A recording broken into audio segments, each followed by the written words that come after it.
We just finished up an interview with Mosoud Pezeshkian, who is the president of Iran, the 70-year-old heart surgeon who leads the country we were just at war with about a week and a half ago. We know we'll be criticized for doing this interview. Why did we do it anyway? Well, we did it because we were just at war with Iran 10 days ago and maybe again. And so our view, which has remained consistent over time, is that American citizens have the constitutional right and the God-given right to all the information they can gather about matters that affect them. If their country is doing something with their money in their name, they have a right, an absolute right, to know as much about it as they can. And that would include hearing from the people they're fighting. Now, can you believe everything you hear from the president of Iran? Probably not. But that's not the point. The point is you should be able to decide for yourself whether you believe it or not. And keep in mind that anyone who seeks to deny you that right is not your ally, but your enemy.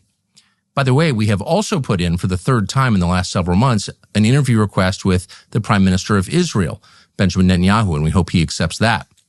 The interview is limited by a couple of factors. One, it was done by remote through a translator. That's always awkward. For another, I don't speak Persian, and there are all kinds of questions that I didn't ask the president of Iran, particularly questions to which I knew I could not get an honest answer, such as, was your nuclear program totally disabled by the bombing campaign by the U.S. government a week and a half ago? There's no chance he's going to answer that question honestly. I didn't bother to ask it. The answer, in fact, from an American perspective, even from the CIA's perspective, is unknowable.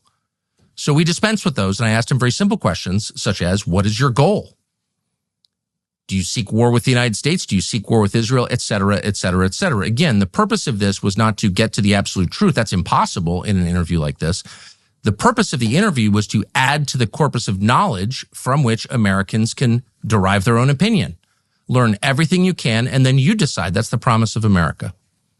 And we hope that this interview does a small part to making that promise real. This interview will be up as soon as we have done editing it, as noted, and that should be in a day or two.